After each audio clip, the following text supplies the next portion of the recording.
Saya mau nyoba, katanya sih asem. Tapi seasem apa? Let's try. Bismillah.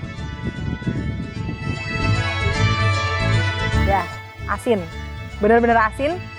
Kalau dia kering, nanti sampai katanya mengkristal-mengkristal gitu. Nah ini sekarang saya lagi belajar ngedayung sama Agus. Bener ya? Bukan Andi kan? Bukan, nggak ketuker ya? Sama Agus. Nah ini caranya, tangannya harus gini ya, Gus ya. Terus ini ke sini. Wih, jadi cepet kan berdua.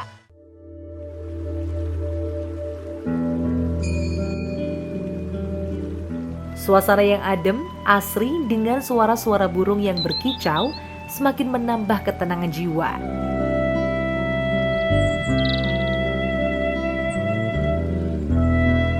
Selain itu, aku juga bisa melihat burung-burung bangau dan belekok yang bertengger dan terbang di langit Taman Mangrove Mulia Asri.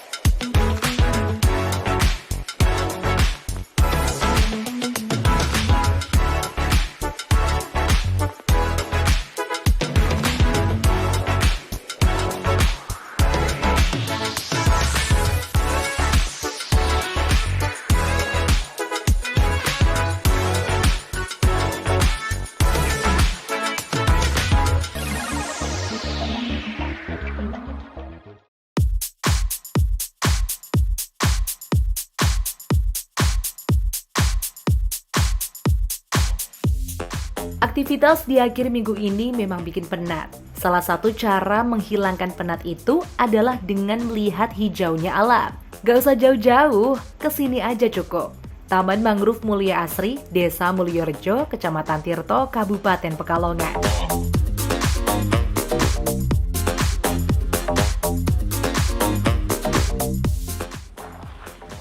Halo Sobat Healing, kembali lagi bersama aku Farah Farhat di Healing Batik TV, Heal Your Soul and Heal Your Mind. Seperti tagline kita yang lain juga, bahwasannya healing is not just about traveling, tapi healing juga bisa dilakukan dengan berwisata edukasi seperti yang ada di Ekowisata Mangrove Mulia Asri, Tirto, Kabupaten Pekalongan. Penasaran di dalam ada apa aja dan ada jenis-jenis mangrove apa aja yang ada di dalam sana? So, jangan kemana-mana, tetap di Healing Batik TV.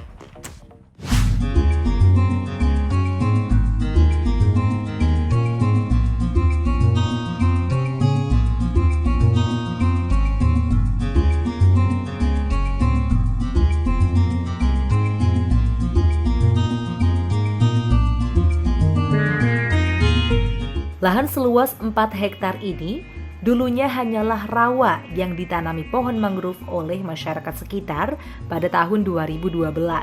Kemudian pada bulan Juni hingga Juli 2021, melalui kelompok tani hutan Banowo Sekar, binaan Dinas Kehutanan Kabupaten Pekalongan, melakukan pembibitan 50.000 bibit bakau di lahan ini. Gerakan ini kemudian berlanjut pada sebuah ide dibentuknya Ekowisata Mangrove Mulia Asri pada bulan Oktober 2021 dengan bantuan swadaya masyarakat.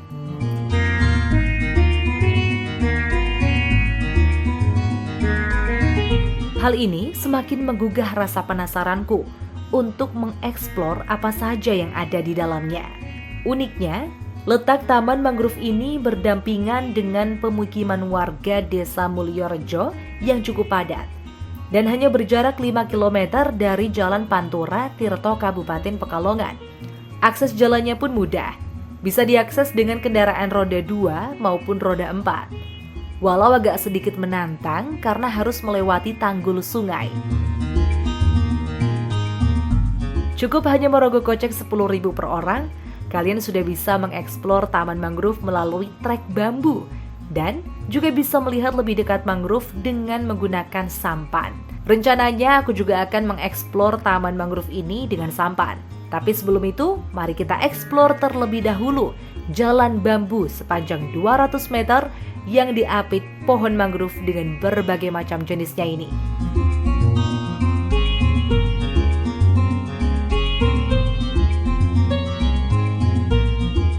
Baru dari pintu masuk saja aku sudah dibuat penasaran lagi dengan buah pidada atau buah mangrove dari jenis Soneratia cassiolaris yang katanya bisa langsung dimakan atau diolah menjadi sirup.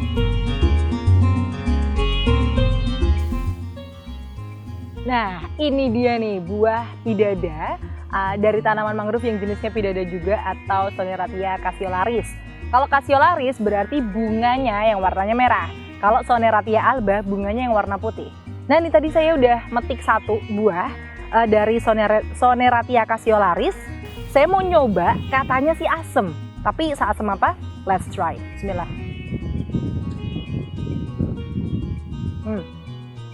Kalau dari teksturnya, dia mirip jambu biji.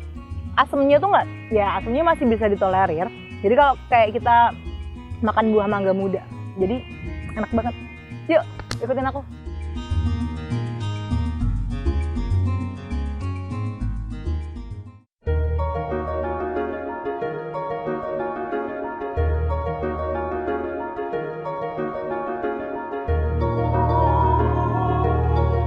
Mangrove memang memiliki banyak manfaat untuk alam.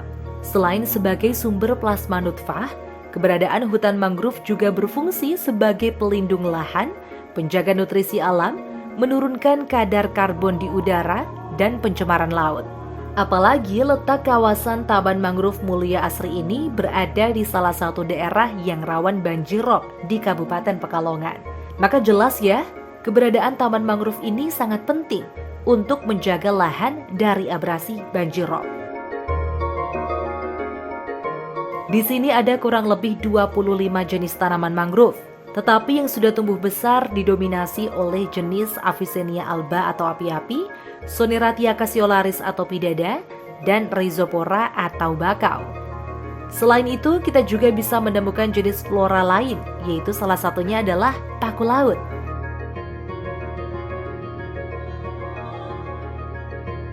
Nah, di sini selain kita bisa juga menemukan mangrove, kita juga bisa menemukan selain itu. Ini adalah tanaman paku laut atau orang sini nyebutnya itu kerakas. Kalau teman-teman mungkin lihatnya ini sebagai semak belukar biasa ya, tapi ternyata ini tuh bisa dimanfaatkan untuk makanan. Biasanya orang sini mengolahnya untuk dijadikan sayur mayur atau dicampur sebagai salah satu sayur yang ada di kluban. Enak kan?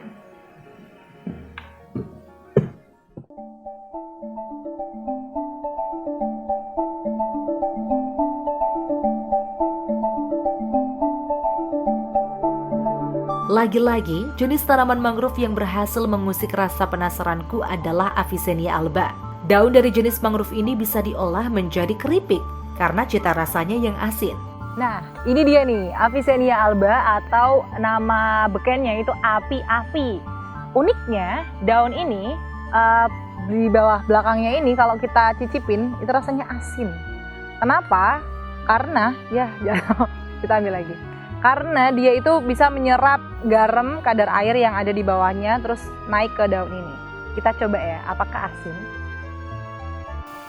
Ya, asin. Benar-benar asin. Kalau dia kering, nanti sampai katanya mengkristal gitu. Karena dia ada rasanya itu bisa dijadiin keripik mangrove. Unik ya? Buahnya juga bisa dimanfaatkan untuk kudapan. Jadi satu pohon ini bernilai manfaat banyak banget.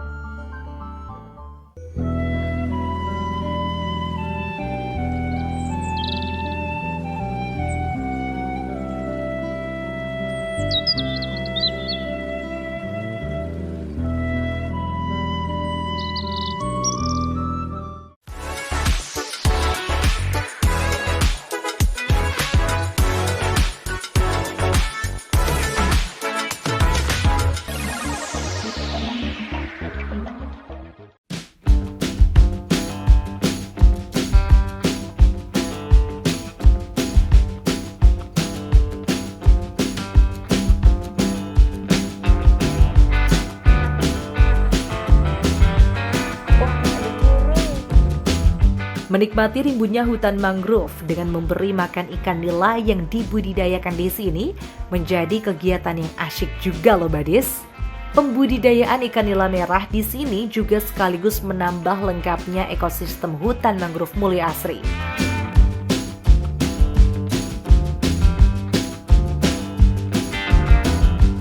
Selain itu, kalau kalian beruntung, kalian bisa menemukan kupu-kupu gajah dan kelelawar berbulu emas yang termasuk spesies langka. Tapi sayangnya, saya belum beruntung karena dua fauna itu tidak terlihat hari ini.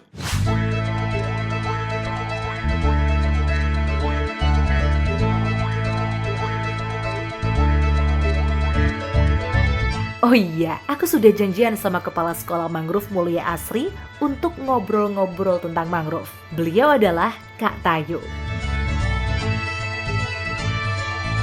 Assalamualaikum Mas Tayu. Hai, ini ada dari pasukan berang-berang. Oh, pasukan berang-berang, bentar deh. Berani berjuang untuk alam. Widih, keren banget.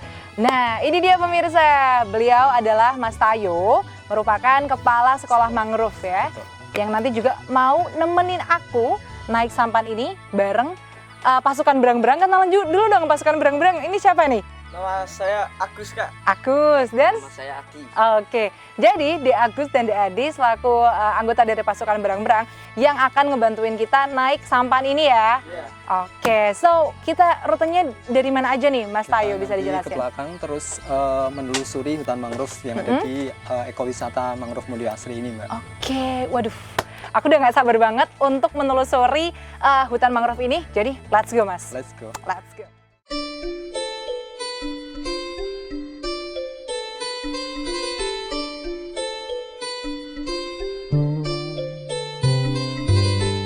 Persis dengan rencanaku di awal, yaitu aku bakal ngajak kalian naik sampan untuk explore mangrove ditemani Kak Tayu, Kepala Sekolah Mangrove Mulia Asri, dan juga teman-teman dari komunitas berang-berang atau berani berjuang untuk alam. Wih, keren ya? Mereka adalah Adi dan Agus.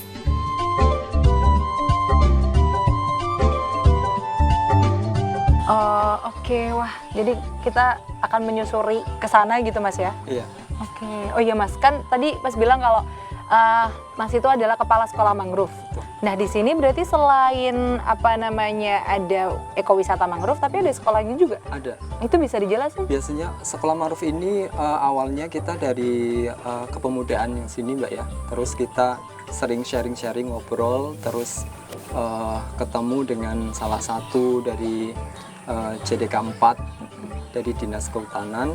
Terus kita mengadakan pembibitan. Setelah kita mengadakan pembibitan, itu kan biasanya kalau sudah pembibitan biasanya berhenti, nggak ada kelanjutannya. Nah, untuk mensiasati itu, kemudian kita ada lahan kosong yang dulunya juga sudah pernah ditanam mangrove, tapi tidak ada kelanjutan. Terus kita manfaatkan sebagai ekowisata yang sekaligus untuk menunjang dari sekolah mangrove itu sendiri. Jadi wisatanya kita dapat, terus juga edukasinya juga kita dapatkan, dan target kita adalah untuk wisata edukasi pendidikan. Jadi apa namanya supaya ada kelanjutan gitu ya dari mangrove-mangrove yang ditanam di sini, biar ada regenerasi juga yang rawat gitu ya.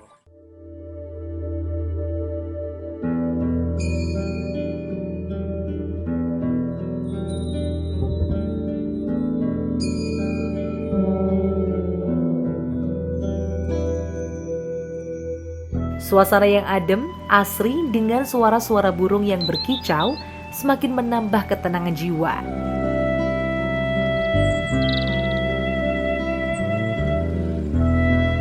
Selain itu, aku juga bisa melihat burung-burung bangau dan belekok yang bertengger dan terbang di langit Taman Mangrove Mulia Asri.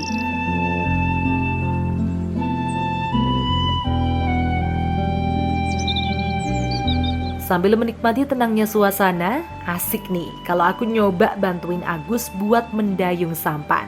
Oke Gus, ajarin aku ya.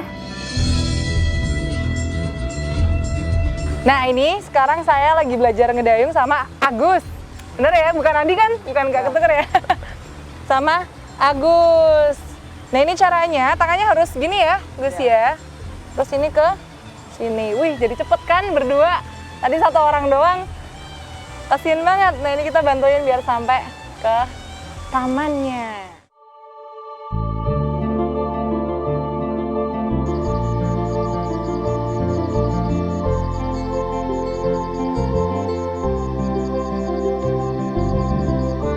Wah, ini dia. kita mulai memasuki rimbunnya pohon-pohon mangrove. Wah, berasa banget vibes alamnya. Air yang tenang, langit sore yang adem, ditemani rimbunnya pohon-pohon mangrove serta suara kicauan burung-burung, bikin hati dan pikiran tenang. Hutan Mangrove Mulyo Asri memang gak salah buat rekomendasi healing kamu dari penatnya aktivitas minggu ini. Dan dijamin bisa heal your soul and heal your mind, buddies.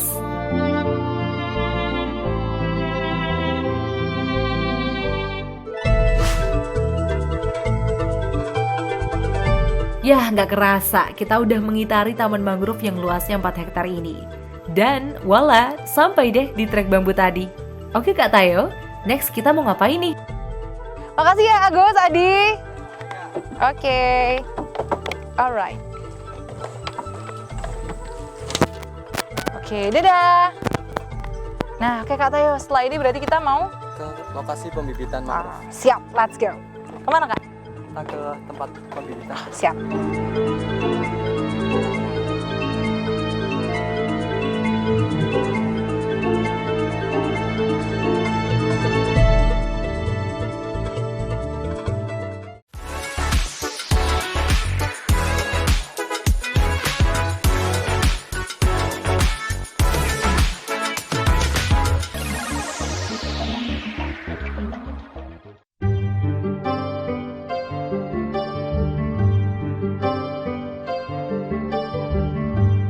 Walaupun langit udah petang, tapi nggak menyurutkan semangat aku dan Kak Tayu buat pembibitan ini. Eits, aku pakai sepatu boot dulu ya. Nah, untuk melakukan pembibitan, kita harus turun ke bawah. Hati-hati ya buddies, karena lumayan licin. Oke, yang perlu disiapkan adalah polybag dan bibit mangrove-nya. Di sini kita akan melakukan pembibitan mangrove dengan jenis Avicennia atau api-api. Jangan lupa kita kupas dulu kulit bibitnya, kemudian kita masukkan lumpur ke dalam polybag. Dan kita masukkan bibit dengan posisi ujungnya berada di permukaan.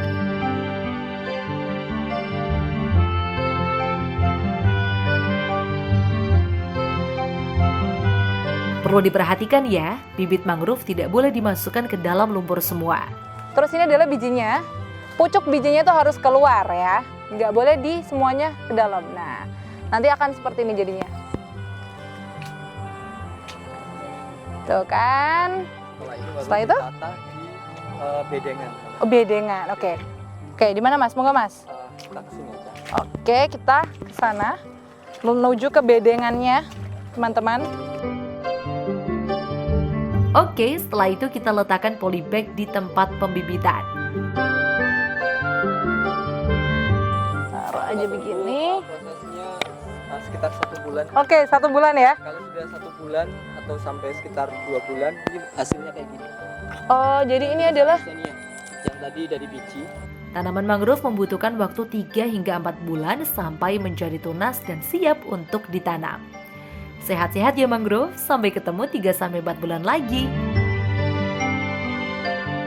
Setelah puas eksplor mangrove dan melakukan pembibitan, saatnya istirahat sekaligus mencicipi sirup buah pidada. Nah, tadi kan kita udah muter-muter pakai kapal, jalan-jalan juga gitu Mas ya. Nah, ini udah ada di depan saya. Ini apa ini Mas? Ini sirup mangrove. Oh, sirup mangrove. Buah pidada. Buah pidada, berarti yang tadi kita lewatin itu ya? Iya. Oh, boleh nyobain nggak nih? Boleh. Oke, kita nyobain sirup mangrove hasil olahan dari masyarakat sini Mas? Iya. Kita coba ya, gimana ya rasanya? Merupakan welcome drink-nya sini dan juga produk andalan kita. Oke, nah berarti satu botolnya dijual berapa Mas? Untuk satu botol ukuran 250 cc, biasanya kita jual 10.000. Jadi, Ini masih bentuk sirup. oh ini 10.000? Murah. Ini 10.000 guys, murah Bahannya banget. alami semua, Mbak. Oh, dari mulai gula. Gula, sari buah pidada, pandan, garam, sama air. Oke, let's try. Monggo Mas. Bismillahirrahmanirrahim.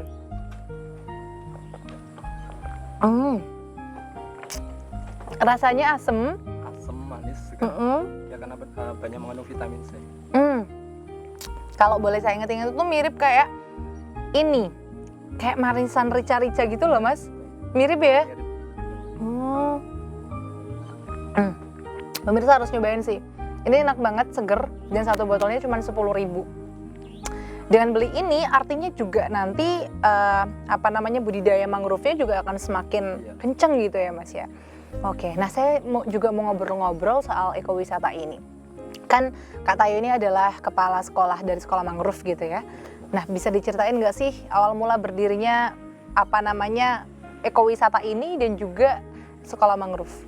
Awal berdirinya di ekowisata sama sekolah mangrove itu kita berangkat dari relawan, karena pada tahun 2021 kemarin terjadi banjir besar dan kita hampir 70% masyarakat Mulyorejo mengungsi ke daerah yang lebih tinggi. Kemudian masih sisalah tinggal relawan-relawan dari masing-masing RT yang kita kumpulkan untuk membantu masyarakat, untuk membantu penyaluran dan sebagainya. Dan kita juga ketemu sama salah satu dari Dinas Kehutanan, Pak Nizar, dan kita dibantu kemudian untuk melakukan pembibitan jenis mangrove Rhizopora mucronata atau bako merah sejumlah 50.000 dari Dinas Kehutanan. Kemudian kita tanam di sini. Nah, setelah itu kita berpikir bagaimana cara untuk mengembangkan penanaman ini supaya lebih berkelanjutan. Kita buka ekowisata mangrove, kemudian juga kita melanjutkan untuk sekolah mangrove-nya juga. Oh gitu. Nah, itu awal mulanya tahun berapa kalau boleh tahu? Kalau untuk pembibitan itu tahun 2021, kemudian untuk sekolah mangrove-nya itu hampir 1 tahun ini. Oh, jadi sudah berdiri sekitar 1,5 tahun, enggak 1 tahun lah ya? 1 tahun untuk dari sekolah mangrove, untuk pembibitannya tahun 2021 kemarin. Tapi kalau kita lihat udah ada mangrove yang besar, itu berarti udah ditanam dari tahun berapa? Dari tahun 2012. Kebetulan yang menanam adalah ibu bapak kami petani yang dulu. Mereka menanam ini, kemudian setelah itu tidak ada kelanjutannya dan lahan ini juga tidak difungsikan pada waktu itu. Kemudian dengan adanya pembibitan kita tanam di area sini, kemudian juga sekaligus kita membuka ekowisata mangrove sekaligus untuk edukasi para pelajar juga. Oh gitu. Nah, untuk jenis mangrove yang dirawat di sini tuh ada apa aja, Mas? Untuk yang jenis utama yang tahun 2012 itu ada 3 jenis, Rhizopora mucronata atau bako merah sebutnya. Kemudian ada Avicennia atau api-api, jenis alba atau putih. Kemudian juga ada Rhizopora atau buah bidada yang ini ya. Kemudian kita jadikan sebagai produk andalan, sebagai welcome drink-nya di sini. Dan selain itu di sini juga masih banyak jenis-jenis mangrove lainnya. Ada aureum, kemudian juga ada lindur, ada ketapang, dan masih banyak sekali. Ada sekitar mungkin 25 yang ada di Desa Mulyorejo. Jenisnya gitu ya. Betul. Nah, kalau Kak Tayo sendiri itu dibantu sama berapa orang di sini? Untuk yang kelompok kita ada jumlahnya sekitar 40 orang, tapi yang aktif mungkin sekitar 10 orang karena kita juga sibuk dengan pekerjaan utama masing-masing. Kalau yang di sini kan kebetulan saya bekerja sebagai tetap ya di sini, sebagai tetap, kemudian juga dibantu dari dinas, dari dinas CDK 4 dan juga Pak Nizar sama Pak Firin yang membantu sebagai pemateri di sekolah mangrove. Sifatnya swadaya atau kita relawan begitu ya? Relawan. Oke, Kak Tayo, saya mau tanya, kalau untuk manfaat mangrove sendiri selain untuk jadi ekowisata ke alam dan juga ke ekonominya apa aja sih? Ini banyak sekali Mbak ya, terutama untuk sebagai pencegah abrasi, kemudian juga pencegah polusi. Karena mangrove ini manfaatnya banyak sekali, kemudian juga bisa dimanfaatkan hasil dari buahnya.